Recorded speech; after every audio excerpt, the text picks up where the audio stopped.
Greetings, adventurers. This is Super Dungeon Explorer with my first of many, hopefully, real life videos about Super Dungeon Explorer.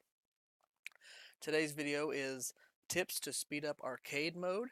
It was requested by one of my oh so very many Twitter followers, Steve Merrifield. You can follow him at Steve Merrifield on Twitter. He's a nice guy. Um, Before we get into the actual list of tips, I would like to first start off by giving you just the biggest pointer ever. Set up your board so that everything makes sense and it's all, streamlined.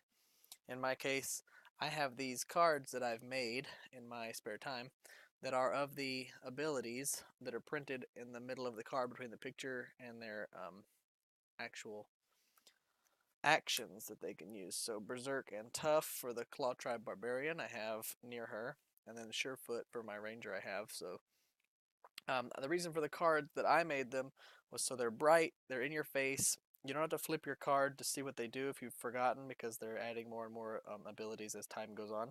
So you can just like when you go to move a figure, you can look at it and go, okay, does it do anything special other than what it says here besides attacking, and you'll know. Um, Also, I keep my arcade mode cards face up, so then I look and I go, oh, it's Gauntlet, and then I spawn, move, fight, and then I get rid of it. I've done that.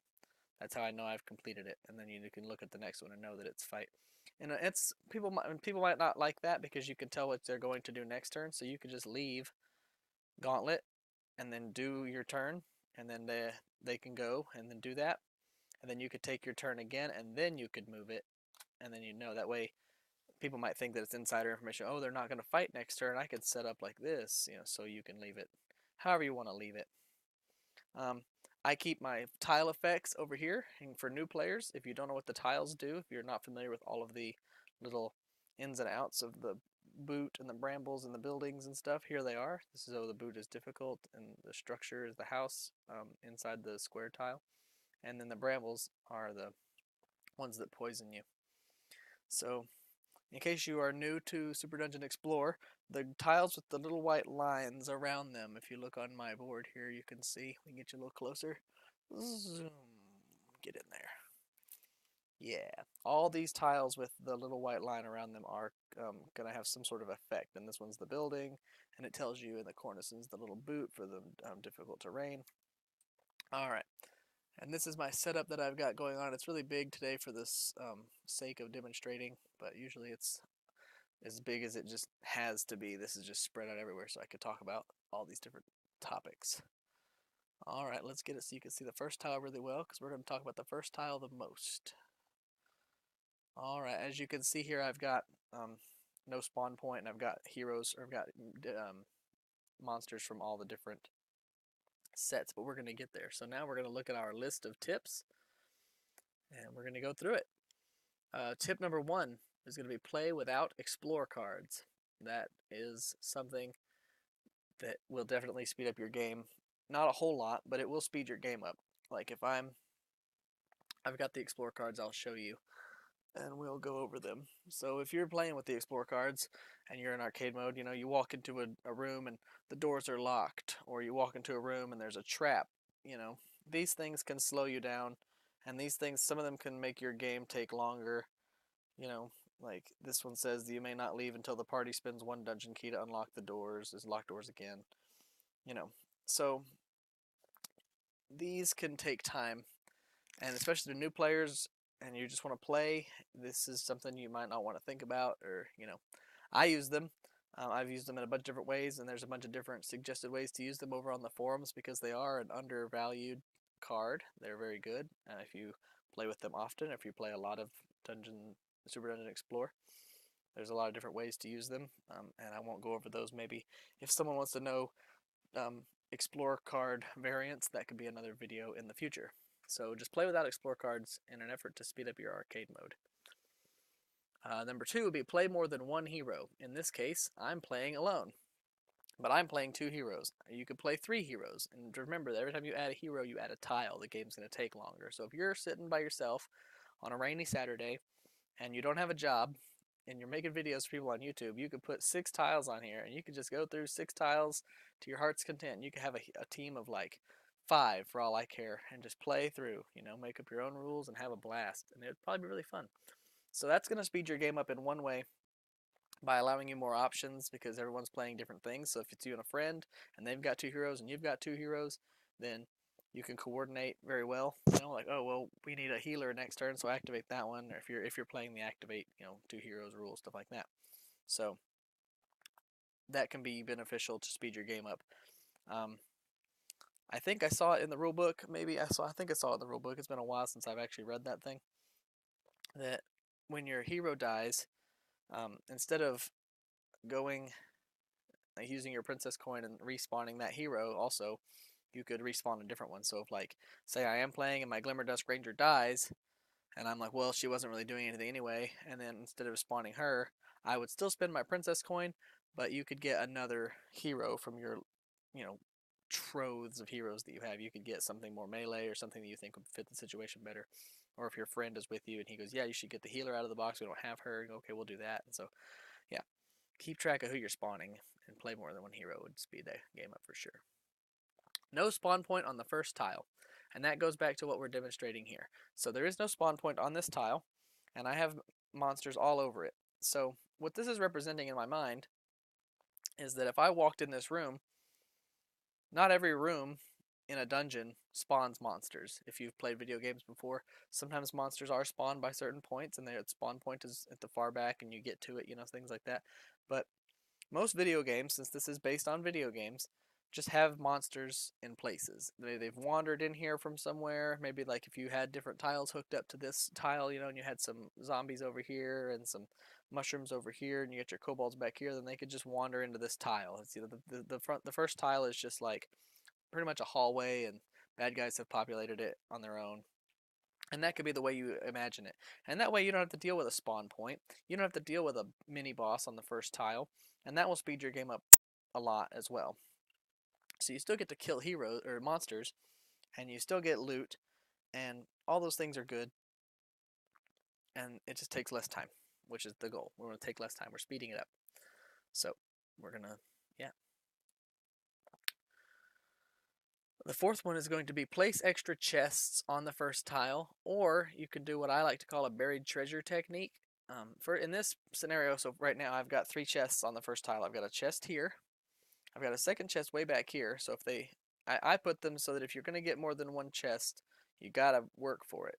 So maybe you could put not a mini boss, but like a really good elite you could put in here with some other guys. And so if they're going to walk all the way down this hall to get to that, they got to fight like 2 elites and a bunch of stuff. So they still have to earn them. And then this one back here I've put near brambles, so if they want to get to that, they have to get poisoned, and it's not the most severe thing, but still it causes them to use an ability or something, or an action to cure the poison. So, buried treasure is you could just do one chest, or you could do no chest. Since you've done no spawn point, you're like, well, screw you guys, I'm going home. I'm just kidding. You could either put one chest like you're supposed to, which I would leave back here by the brambles because I'm a butthole. But the buried treasure technique goes like this this is how I play it. You take something. I like to use the gems because they're only so useful, and you can put them, wherever you want. So I would put like one here. Since you're only doing one chest, I would put like 2. Or if you're doing no chest, I would put 3 or 4. And then so you take the chest off. So in this case, I'm going to put 3 on here and leave the chest. So now what that does, the buried treasure, how I play it, is you walk over to it, so you have to get the bad guys out of the way, or you can walk over to it and just stand there. Well, not in this case, because can he stand there? He sure can. It's great. Alright, let's just say, so my ranger would walk over here, and she either has to spend all of her movement points or all of her action points. It's a choice. So if she's here, since she moved over here, she could spend all of her action points to dig this up, and then it would become a treasure card. Ta-da! It is a hero's blade. So she has got that, and now the barbarian could use it if she wanted to, which she might. So, and then this thing goes away. Now, I know it's all in good fun and it's silly, but you could have them dig up a buried treasure card, you know, since it's arcade mode and you're in charge, you could just, as you know, why not? You could have them be dug up, and when they're dug up, they could be a trap, you know. So, since you're not using the explore cards, or if you are not playing that rule, you can dig it up and then have the traps over in a separate thing. And why you would choose to spawn a trap on yourself is your business, but you could. Or you could slide them into your treasure deck, and whenever you pull it up, you pull up your treasure card and there's a explore trap in there, activate the trap instead. You know, just kind of like stuff them in there randomly, and they might fall out, but it might be a little tricky. But you could if you want, or you could, if you sleeve your treasure cards, even you could go through here if they had sleeves on them, and you could stuff explore traps down into them. And whenever you flipped it, you would take the explore trap out, activate it, give your deck a shuffle. That way, that treasure is not lost forever. It's just instead it was a treasure. Just some variant rule that you could do to spice it up. Like you dig it up and you've dug up, you know, like a landmine, like a tard. You know what I'm talking about? So, um, place extra chest. I did that. Discard loot for treasure and hearts. So, what that would be is obviously if you're getting a bunch of loot, or if you have loot, and so instead of discarding the loot from your backpack that you're not using, like the game tells you to, you could take those loots that you're not using and turn them into hearts and heal yourself. So whatever ratio you want to make it up, if it's four, like I've seen people do, um, 4 loots equals 1 treasure. Like you could turn in 4 blue cards and take 1 red, or and then I guess if you wanted to, you could do 4-to-1 wounds, or you could do 2-to-1 wounds, however you want to do it, and that will make your game go a little faster. It'll get rid of the stuff you don't want, hopefully give you some treasures that are more powerful to speed you up to get, you know, where you need to be faster. And also it can remove wounds and heal you somehow magically. It's a video game. So I've seen worse things than sell your armor and your loot and heal. There's video games have done some wonky things. So that's one way. Also, on this topic of loot, while we're talking about loot and turning loot, trading loot in, you could also play. I do believe. So, like, if you fight an insignificant, like if you're fighting the squirrels or rattlebones or something that doesn't drop loot, you could also make it drop loot. You know, so you could just, even if it's not supposed to, that would be one way to speed you. If you are going to play the loot into stuff variant, then it would benefit everyone if everything dropped a loot. You know, and then elites drop 2 loots, and you can make up your own rules. But it's your arcade mode. The worse the enemy, or you could. I know it. We're trying to speed things up, but possibly you could kill an enemy and roll a red die, and then I have this. I roll in that way it doesn't fall off the table, and so we'll roll it in here, and we'll roll a red die. And it's a potion, doesn't do anything. This slows the game down a little bit, but I got a 1, so I would get 1 loot. And then if you kill something and you roll it, and if it ever comes up like a 3 or a 2, then you get that many loots instead. Maybe a green die would be better. I just thought that'd be a little more overpowered. But if you want to run that chance, or you could roll the red die, and if it's no number, you get 1 loot. And if it's any number, it's 1 loot plus that number. You could, but that adds a thing of randomness, and that might take a little longer in the game that you're trying to speed up. But that's your choice. Activate the monsters at certain points. That is an S. All right. Activating the monsters at certain points is reminiscent of a video game. Like if I'm running through a dungeon and I'm playing some game, Baldur's Gate or something, the monsters off screen mean nothing to me. They're irrelevant. I don't know. You know, so you can sort of imagine you could break your board into, like, if you will, screens. So like everything in a certain area, like first of all, this pudge and this Kino shroom they would just, whatever this says. So spawn, move, fight. The pudge and this would move and fight. Since there is no spawn point, there would be no spawning. If there was a spawn point in this area of the screen, like say I applied that variant to this back tile, then if it said spawn, move, fight, then any activated spawn points would spawn then. So that one wouldn't, but this one would, or whichever way you decided to divide the board. So then my Pudge and my Kino Shroom would do that action, and then I would go, and then next time my Kino Shroom and my Pudge would fight as the lag card says to fight. Come on now.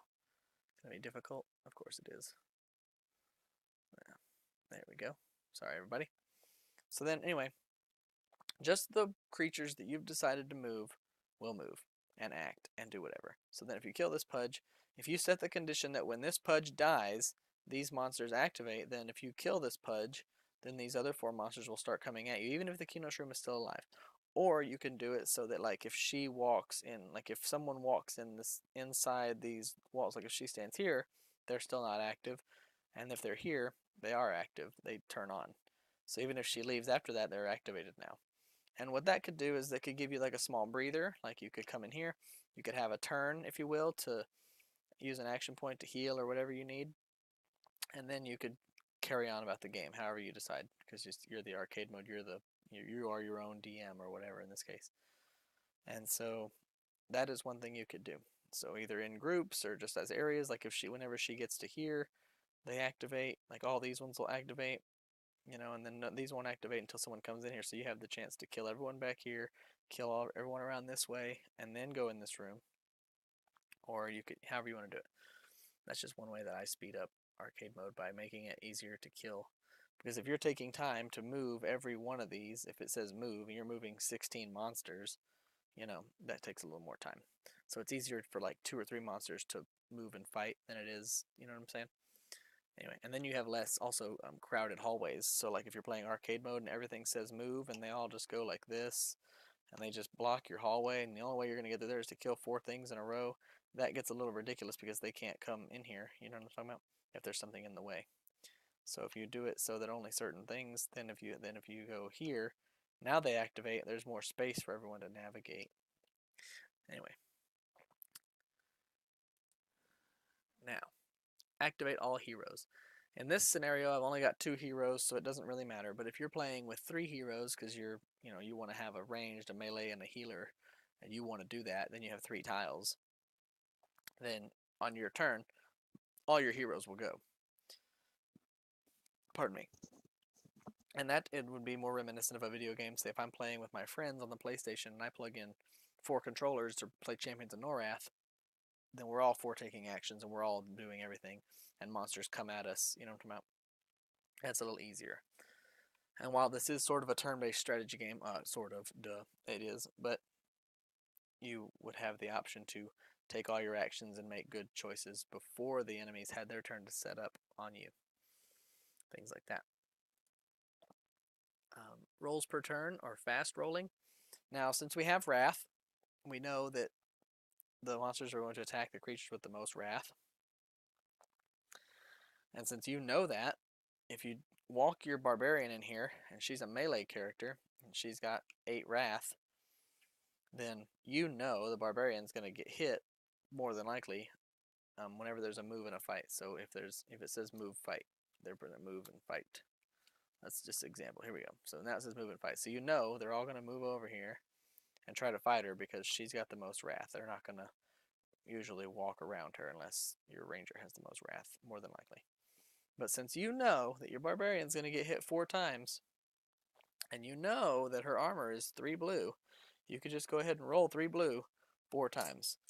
So I put it in my box, and I roll, and you can either roll and look and go, the first one's a 2, and without dumping them out, you could just roll again, and then, 3 or 4. But you'd have to keep track. You'd have to keep track of your dice. It's kind of harder that way than rolling, but if you want to just roll 1 and dump them out, but just roll 4 defenses is a lot faster. It takes less time. Fast rolling is beneficial, and since it is arcade mode, and you do know who's going to get hit because there's no console player, you know that the monsters are going to hit the person with the most Wrath. It just makes sense to be able to get that monster ready, or that hero ready to defend itself. Start the game with loot, and that goes back to earlier when I was talking about you don't know what's going on. But you can start the game with loot. So before you even start the game, you could just give everybody 1 loot, like turn it over. Doesn't matter who they are. So just say the first, like you just take turns. Like First it'll be the ranger, and then pull it out and brass knuckles. Like, while she doesn't really benefit from her strength, she still has, they're in the backpack, but you know what I'm talking about? You have the loot. You have the option to give those to the heroes. Boom. And then this way you could sort of be like, okay, the barbarian has started the game with +1 heart.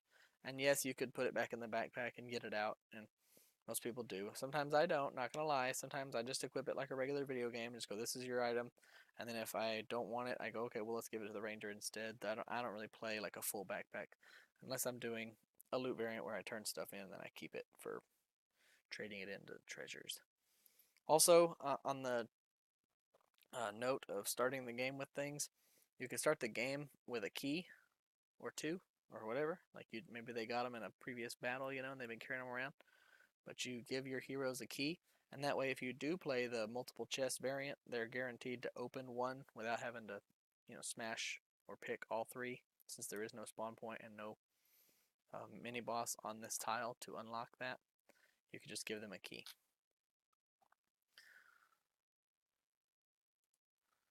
And number 10 is use mini bosses instead, which means there would be no there's no dungeon boss.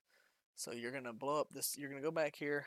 So we're gonna continue our scenario onto the second board. We're gonna go back here, and then we're gonna pick out something. Let's go over here. We're gonna start over here, and then we'll kill all these bad guys. Blah blah blah. Right? These are dead. And then we're gonna break this spawn point, whether it's spawned or not, as per your arcade rules. You just break it, and then I'm using Rex for this purpose of my example. Ta-da, Rex. Now I've got a Rex. And then it just so happens that you're probably playing the real, like the sort of real rules maybe, and you're not using the screen variant. But then all these bad guys will be over here, and then as you're trying to fight off them, you could be fighting Rex, sort of, or running from Rex, either way. And then you blow up this one, and instead of spawning a boss, you just spawn a second Rex. So you could do that. And on that same note, you could also do spawn point. You could do shared health spawn points. So you could just do that. The spawning points will take 6 total, because there's 2 of them, and they each have 3. So whenever you deal 6 damage, so like it'd be like the first damage here, and then the next damage would go to this one. Anyway, so they both stay until 6 damage has been dealt cumulative to both of them, and then you get 2 Rexes at one time, no matter what's going on. So if you kill all this and you pop this one, and you deal 6 damage to it, then you get 2 Rexes. And you still have all these minions over here. So it makes the mini bosses a little harder to deal with, as opposed to just doing one at a time. And I have heard, and I have experienced, the whole, we got too much loot and everything in the first tile and made the second tile too easy against the arcade mode. And so my suggestions to you would then be to use the rule book and utilize the list on the back for arcade mode. Let's see if I can find mine real quick. It's in the back page, I believe, or back 2 pages. Let's see. Yep, here we are. It's in the back page. Doesn't have a number. Page 41, essentially, because this is 40. Page 41 has these select difficulty, and it tells you for arcade mode. You can power up the dark console, or you can power up the heroes as well. These are with the game rules that you could do as on top of my 10, which they're pretty much the same thing. Don't use the number of spawning points. Start with a princess coin. Don't use the mighty monster chart. You can discard loot to earn hearts. You may equip more than one treasure. That's a good one. And loot and treasure cards are never discarded from the backpack, which all sort of cover the topics I was talking about. But anyway, those are the 10 topics, or 10 tips that I have in order to speed up arcade mode. And I hope they help you, and I hope they make your games go faster. Please like, comment, subscribe. Make sure you tell me how terrible I am at making videos. I'm just kidding. And then if you have any suggestions for future videos, I would love to hear them. And then in the meantime, this is Super Dungeon Explorer telling you to join the party and get the loot. Bye.